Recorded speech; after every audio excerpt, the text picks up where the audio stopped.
Bismillahirrahmanirrahim. Assalamualaikum warahmatullahi wabarakatuh. Alhamdulillah wassalatu wassalamu ala Rasulillah wa ala alihi wa sahbihi wa man wala. Ya, kita akan melanjutkan bahasan mengenai sistem pencernaan pada manusia yang mana sebelumnya kita telah membahas mengenai mulut, faring dan esofagus dan kita akan lanjutkan bahasan mengenai lambung. Lambung atau disebut juga ventriculus atau gastrik adalah saluran pencernaan berupa kantung berbentuk J yang terletak dalam rongga perut sebelah kiri tepat di bawah diafragma. Lambung berbatasan sebelah atas dengan esofagus alias kerongkongan dan sebelah bawah dengan usus halus, yaitu tepatnya bagian duodenum, usus 12 jari. Walaupun lambung dapat mengabsorpsi sebagian kecil nutrien, namun tugas utama lambung adalah menyimpan makanan dan mencernanya setelah makanan itu masuk dari mulut.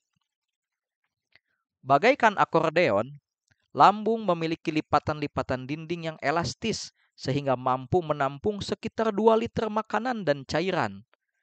Lambung menyekresikan cairan pencernaan yang disebut getah lambung, gastric juice, dan mencampurkannya dengan makanan melalui proses pengadukan. Makanan ini akan diaduk dan dicerna dalam lambung sampai menjadi bubur asam yang disebut kimus atau kim. Ya, nulisnya bisa kim biasa aja. Ya. Kita lihat anatomi lambung dan sekresinya dari sebelah sini. Ini esofagus manjang ke atas sana ya. Kemudian ini ada sphincter esofageal yang bawah, katup ya, yang membatasi esofagus dan lambung. Nah, ini adalah lambung berbentuk J, berbentuk huruf J. Nah, secara umum lambung ini dibagi menjadi 3 bagian. Ada bagian kardiak yang berbatasan dengan esofagus, ada bagian badan yang besar ini yang disebut dengan fundus, dan bagian akhir ini yang berbatasan dengan usus halus dengan duodenum yang namanya pylorus. Ya, kita lihat ini jika diperbesar ya, ini dibelah lambungnya, isinya berlipat-lipat seperti ini. Ini ada foto mikroskopiknya. Lihat, ada ceruknya kayak begini, ada sumurnya ya. Kita lihat bagian dinding ini, dinding lambung ini kita perbesar seperti ini. Nah, ini lapisan terluarnya, lapisan permukaannya. Nah, si ceruk ini adalah foto ini. Kita lihat permukaan interior lambungnya. Permukaan ini. Ya, ini bagian interior ini. Yang ini fotonya. Permukaan interior dinding lambung sangat berlipat-lipat dan mengandung ceruk-ceruk.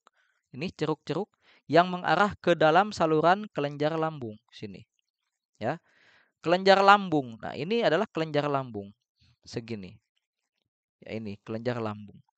Kelenjar lambung memiliki 3 tipe sel, yaitu sel mukus, sel sheath, dan sel parietal yang masing-masing menghasilkan getah lambung yang berbeda.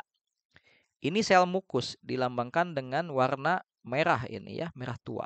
Sel-sel mukus menyekresikan mukus alias lendir yang melumasi dan melindungi sel-sel pelapis lambung, sel-sel epitel lambung ini ya, menghasilkan mukus lendir. Sel-sel ini. Kemudian ada sel-sel sheath ya, sel-sel utama. Ini adalah yang menyekresikan pepsinogen. Nah, cikal bakal pepsin. Jadi pepsinogen ini adalah bentuk zimogennya, bentuk inaktif dari enzim pepsin. Ya. Ini sel sheath. Ini banyak sekali ya, yang warnanya merah muda ini. Kemudian ada sel-sel yang lain, yaitu sel-sel parietal. Dialah yang menyekresikan HCl alias asam hidroklorat atau asam klorida. Ini yang dilogokan dengan warna kuning. Kita perbesar bagian ini. Ambil ke sini, kita lihat. Ini ada sel sheath dan ini ada sel parietal. Sel sheath ini menghasilkan tadi apa? Ya, betul. Pepsinogen.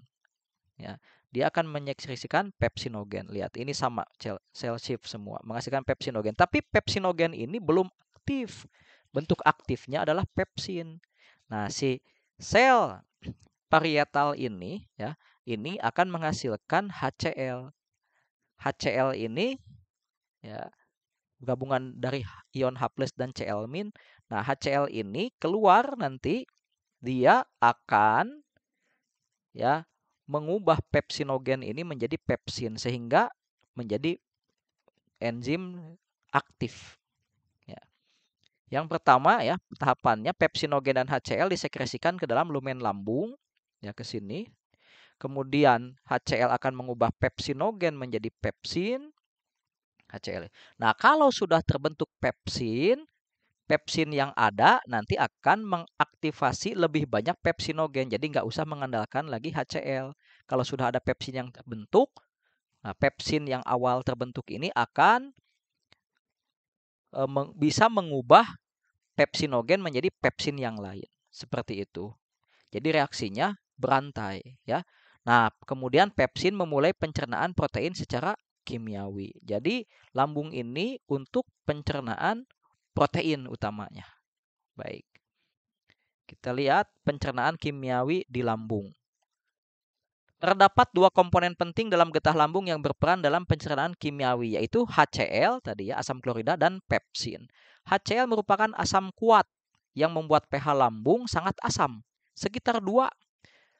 Nah, pH ini cukup untuk melarutkan paku besi. Kebayang nggak? Paku besi aja larut gitu. pH yang rendah ini berfungsi untuk membunuh sebagian besar bakteri, merusak matriks ekstraseluler yang menyatukan sel-sel dalam daging. Nah, lihat. Karena ini daging ini mengandung protein gitu. Jadi si daging ini harus dirusak dulu matriks ekstraselulernya supaya tercerai-berai gitu. Sehingga sel-selnya itu lebih lebih mudah untuk dicerna nanti. Dan juga tumbuhan yang dimakan dan menguraikan atau istilahnya adalah mendenaturasi kan ya, denaturasi protein yang ada dalam makanan sehingga meningkatkan paparan ikatan peptidanya. Jadi HCl ini 3 fungsinya. 1, membunuh kuman, bakteri, kemudian merusak matriks ekstraseluler supaya daging ini menjadi tidak bersatu sel-selnya, kemudian menguraikan protein yang ada dalam makanan tersebut. Misalkan dalam daging atau tumbuhan yang mengandung protein tersebut, sehingga meningkatkan paparan ikatan peptida supaya nanti gampang diuraikan oleh enzim. Nah, pepsin adalah enzim dari kelompok protease. Kelompok protease yaitu kelompok enzim yang bisa menguraikan senyawa protein. Yang mampu menguraikan protein atau polipeptida panjang. Nah, protein itu istilah lainnya adalah polipeptida panjang. Atau polipeptida panjang itu istilah lainnya adalah protein. Menjadi polipeptida yang lebih pendek atau lebih kecil, yang sering dikenal juga dengan istilah pepton. Bagaimana caranya? Dengan cara memutus ikatan-ikatan peptidanya. Ikatan peptida itu adalah ikatan antara asam amino dengan asam amino. Gitu ya, yang nanti kalau panjang itu menjadi polipeptida gitu. Pepsin bekerja sangat baik dalam lingkungan asam, maka dari itu ada HCl. Selain kedua komponen tersebut, pada lambung bayi juga ada sekresi renin yang berperan dalam mengubah protein susu menjadi kasein. Oke, kita lihat. Mengapa getah lambung tidak menghancurkan sel-sel lambung itu sendiri? Ya, bukankah sel-sel lambung itu adalah daging ya, protein, otot? Kenapa tidak dihancurkan oleh getah lambung? Padahal paku saja bisa hancur. Nah, jawabannya adalah yang pertama, karena pepsin ya, yang bisa menguraikan protein itu tidak langsung dilepaskan ke dalam saluran lambung dalam bentuk aktifnya, melainkan dalam bentuk inaktifnya, yaitu pepsinogen. Nah, pepsinogen baru bekerja aktif menjadi pepsin jika diubah oleh HCl. Nah, jadi ketika dilepaskan dalam saluran lambung belum aktif, dia baru aktif nanti kalau ada HCl. Begitu. Jadi alhamdulillah ya, Allah menganugerahkan mekanisme seperti itu. Jadi yang dikeluarkan itu bukan pepsin langsung, tapi dalam bentuk pepsinogen, dan ini tidak aktif, baru aktif kalau ada HCl. Yang kedua, mengapa getah lambung tidak menghancurkan sel-sel lambung itu sendiri ya? Karena adanya lendir atau mukus yang disekresikan oleh sel-sel mukus yang tadi sudah dibahas. ini akan memproteksi lambung dan dari pencernaan dinding lambung oleh getah lambung sendiri. Ada lendir ya, ada pelumas sehingga itu bagaikan dilapisi minyak gitu ya. Sehingga tidak tidak mengalami pengikisan ya oleh getah lambung adanya lendir ini. Kemudian nah ini setiap 3 hari sekali dihasilkan sel-sel epitel lambung yang baru. Jadi ada regenerasi untuk mengganti sel-sel yang terkikis oleh getah-getah pencernaan. Jadi andaikan ada pengikisan, ya, erosi ya, oleh getah-getah pencernaan, oleh HCl dan pepsin, tetap nanti akan terjadi regenerasi sel-sel epitel lambung yang baru, ya dihasilkan yang baru. Nah, namun meskipun terdapat mekanisme pertahanan seperti ini, dinding lambung dapat saja mengalami pengikisan dan rusak yang disebut tukak lambung. Ini jika laju erosinya itu lebih tinggi daripada laju regenerasi ini. Ya. Dulu tukak lambung atau gastric ulcer ini dikira disebabkan karena sekresi asam lambung yang berlebihan atau stres psikologi.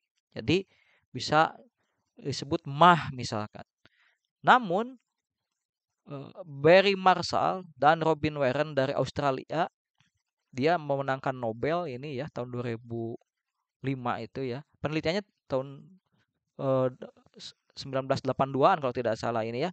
Menemukan penyebab lain dari tukak lambung. Ternyata ada infeksi bakteri yang namanya Helicobacter pylori yang dia toleran terhadap asam. Jadi si bakteri ini bisa hidup di lingkungan asam. Ternyata ini adalah penyebab terbesar dari tukak lambung. Ya, seperti itu. Dinamika lambung. Ya. Pencernaan kimiawi dalam lambung diiringi oleh pengadukan makanan oleh lambung. Jadi di lambung bukan hanya ada pencernaan kimiawi saja tadi, tapi diaduk-aduk ya, ada gerak peristalsis lambung. Gerak peristalsis lambung tersebut akan mencampur isi lambung setiap 20 detik sekali.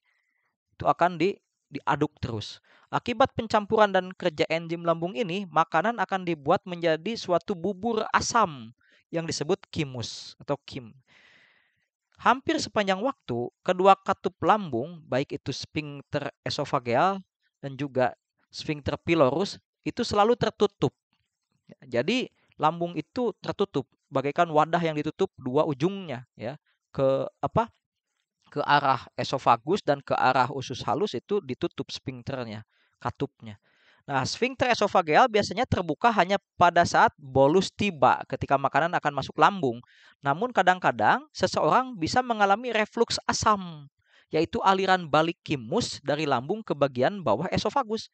Nah, refluks atau aliran balik ini bisa mengakibatkan panas di bagian dada atau di kerongkongan seperti terbakar. Ya, heartburn. Nah, ini seperti dada terbakar gitu ya. Ini sering disangka sakit jantung biasanya. Walaupun istilah ini heartburn ini ternyata kurang tepat kata para ahli gitu ya. Nah, sphincter pylorus yang membuka ke arah usus halus ya, ke arah duodenum akan mengatur aliran chymus dari lambung ke usus sehingga memungkinkan hanya satu semprotan chymus saja yang mengalir ke usus halus. Jadi tidak langsung golontor gitu ya semua, tapi sedikit-sedikit disemprot-semprotkan sedikit-sedikit ya, diatur oleh katup atau sphincter pylorus ini. Nah, chymus dan sisa makanan yang belum tercerna biasanya akan meninggalkan lambung menuju usus halus setelah 2-6 jam setelah makan. Gitu. Ini tentang lambung ya. Nanti kita akan bahas bagaimana pencernaan di usus halus di bahasan berikutnya. Terima kasih.